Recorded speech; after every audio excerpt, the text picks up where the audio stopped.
Olá, eu sou o professor Edu Albuquerque e convido vocês a navegarem comigo pelas questões do ENAD de 2017, referentes à geopolítica e organização do espaço mundial.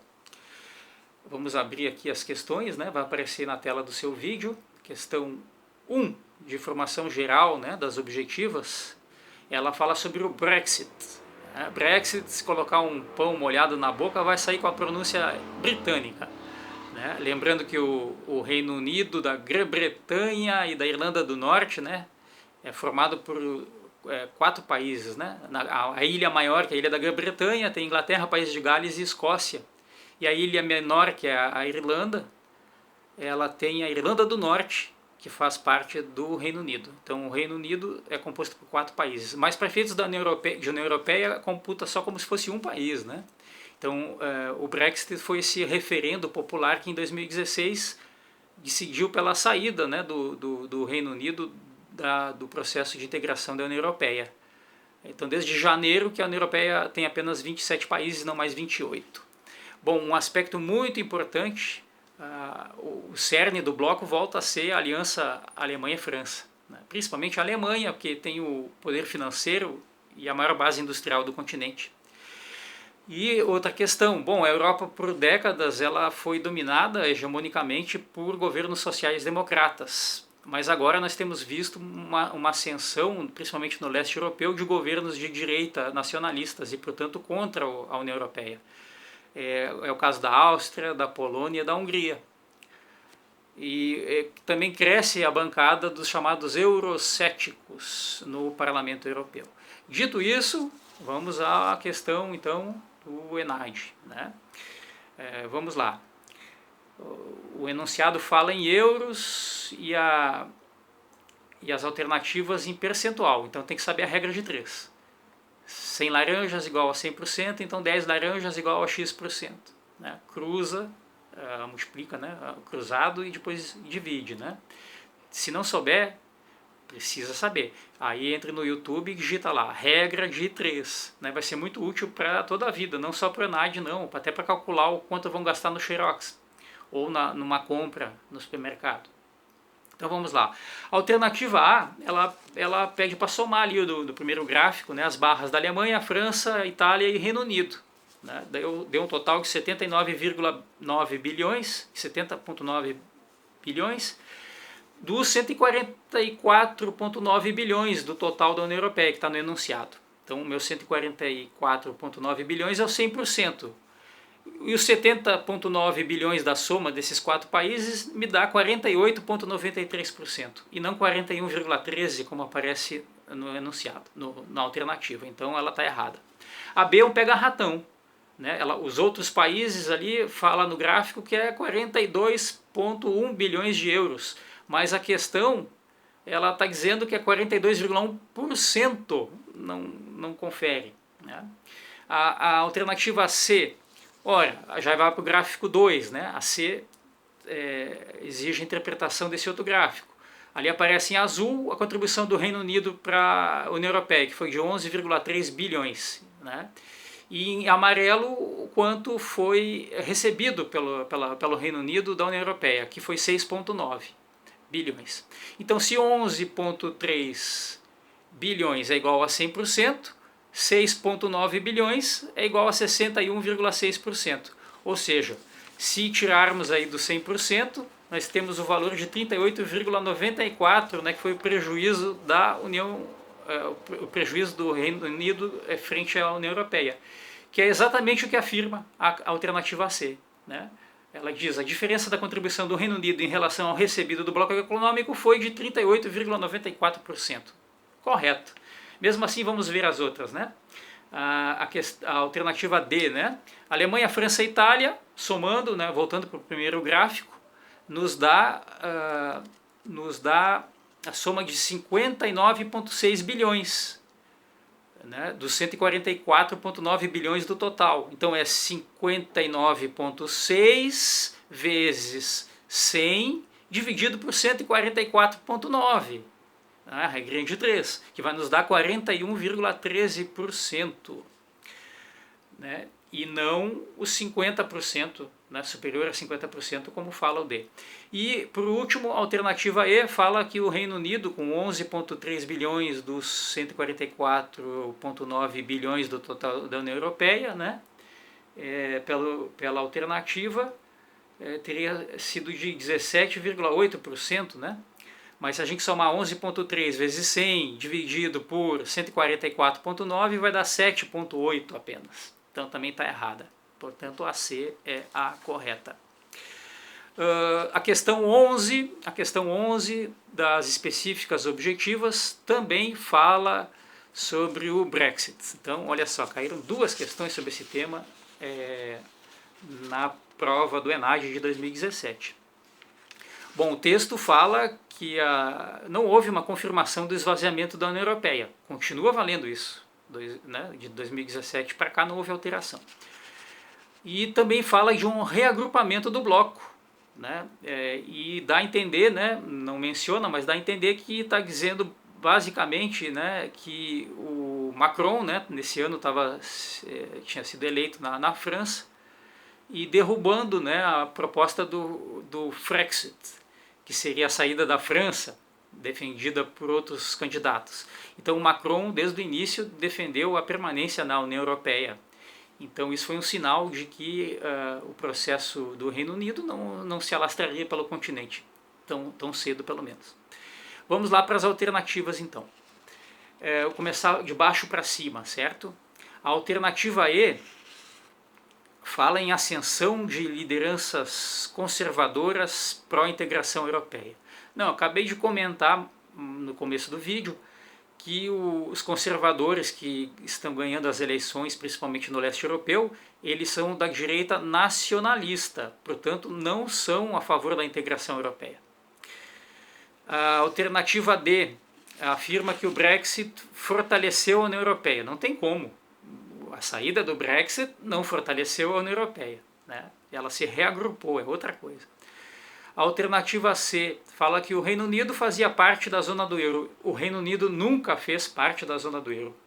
Fez parte da União Europeia sim, mas não da zona do euro. A alternativa B diz que o Brexit não teve impacto na União Europeia. Não teve impacto, né? Não tem como deixar de reconhecer isso. A alternativa A fala exatamente da reafirmação do bloco com o surgimento de novas lideranças, né? Então é o correto, né? O bloco se reafirmou, se reagrupou, né? Essa é a leitura que o texto propõe, né, no enunciado. Portanto, a alternativa A é a correta.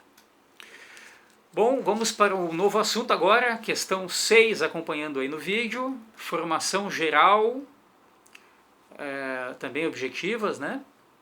Fala o texto sobre a imigração haitiana, tem que interpretar o texto, é isso que pede. Bom, fala sobre o terremoto de 2010, fala sobre a presença do exército brasileiro nas forças de paz e uma busca de uma proeminência regional do Brasil com essa participação. Também aborda a xenofobia sofrida pelos haitianos aqui no Brasil, que é associada ao fato de que, segundo o texto, os haitianos serem negros e vindos de um país pobre. Então vamos lá para as alternativas. A alternativa A diz que há uma solidariedade dos brasileiros em relação aos haitianos que migraram para cá. Não procede, está dizendo exatamente o contrário. B. Os haitianos disputam vagas de emprego com os brasileiros. Bom, até pode ser que ocorra essa disputa de vagas, né? Principalmente as vagas de menor necessidade de capacitação, mas o texto não fala sobre isso. Então não está correto, é a interpretação de texto. As questões que são objetivas, elas se pautam na interpretação de textos. As dissertativas já tem uma pequena diferença que nós vamos ver adiante. A alternativa C, outra vez, né, o mito do acolhimento, e ainda fala do leste europeu, que seria um processo similar, né, de acolhimento. Não, o texto não tem nada disso. A alternativa D fala de um nacionalismo brasileiro, e isso teria fomentado a reação contra o haitiano. Não é o que diz o texto. Veja bem, o texto é escrito por alguém que tem uma visão de mundo, né? Essa visão de mundo não está dizendo isso, né?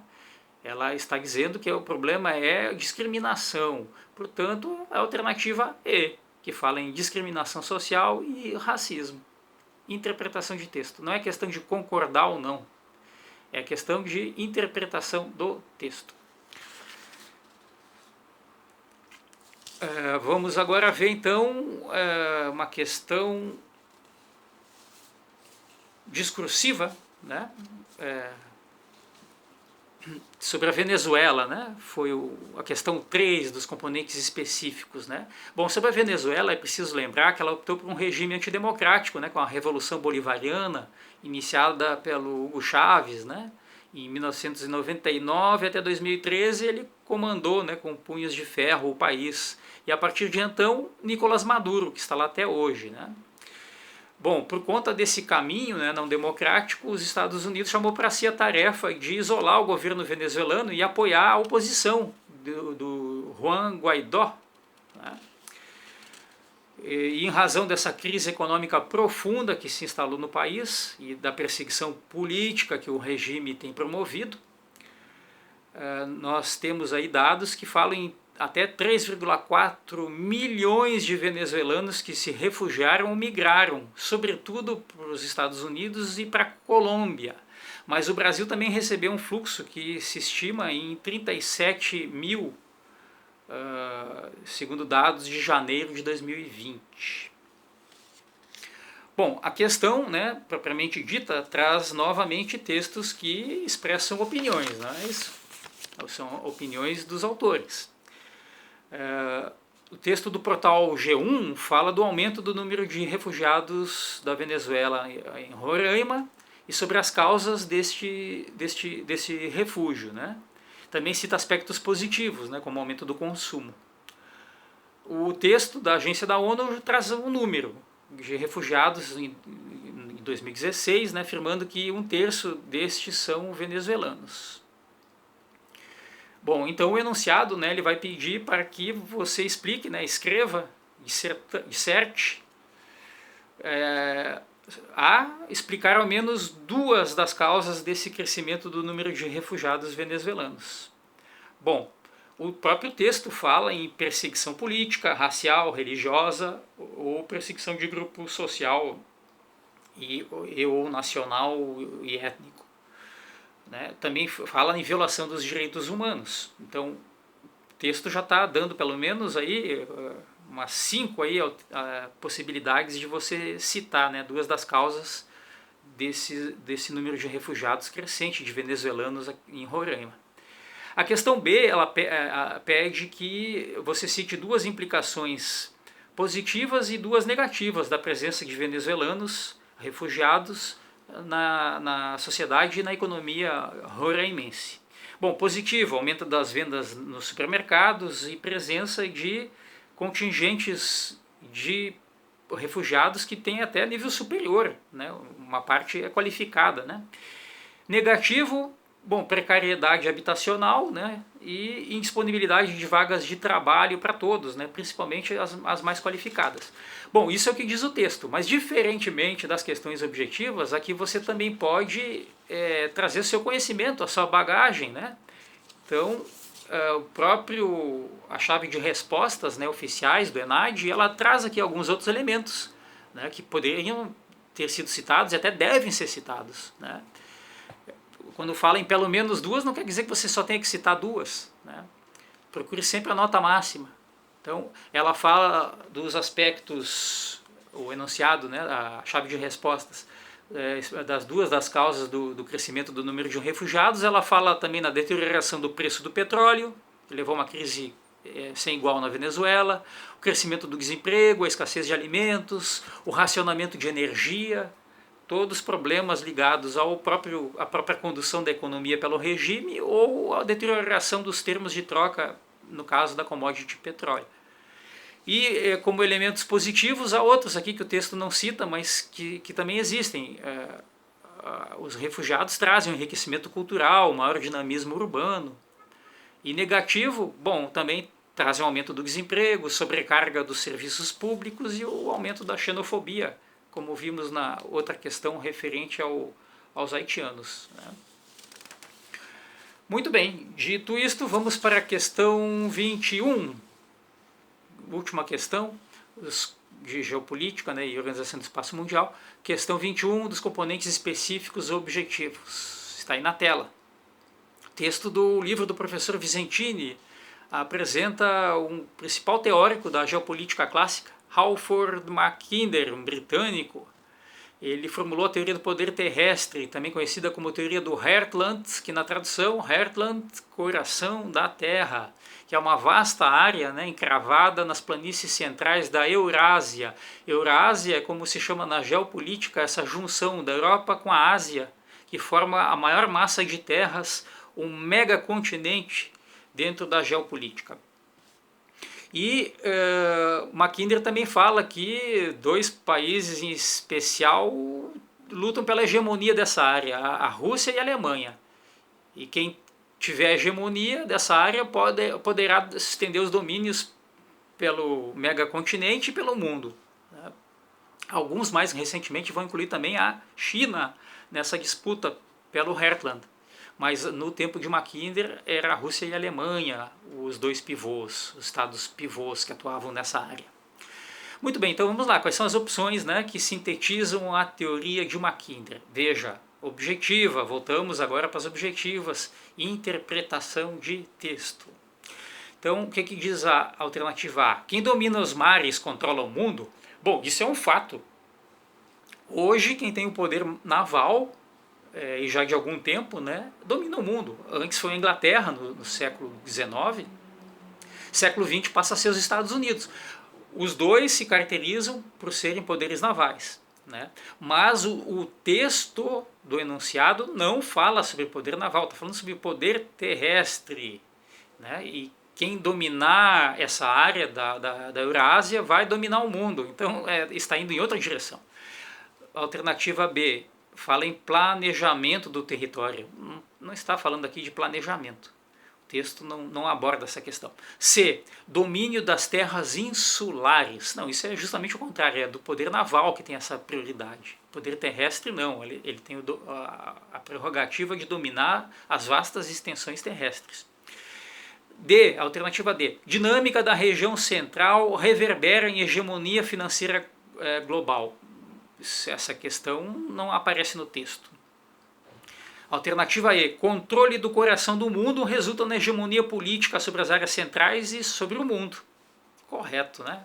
Fácil demais, né? Não precisa nem conhecer o Mackinder.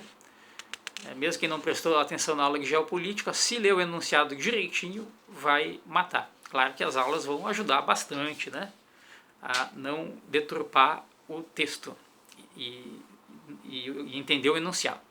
Bom, vou incluir também a pedido dos alunos do EAD uma questão aí, não bem uma questão, mas um tema, né, que é a geopolítica da pandemia, porque estamos afinal, né, nesse terrível mal aí, né, que tem causado prejuízos em vidas, né, acima de tudo, e também prejuízos econômicos, né? Então os alunos pediram que falássemos algumas coisas aí, né, sobre impressões, né? Talvez outros professores falem, né? Vou aqui dar umas pinceladas, certo? Bom, então o mundo está percebendo com essa pandemia que há uma dependência exagerada já diante da China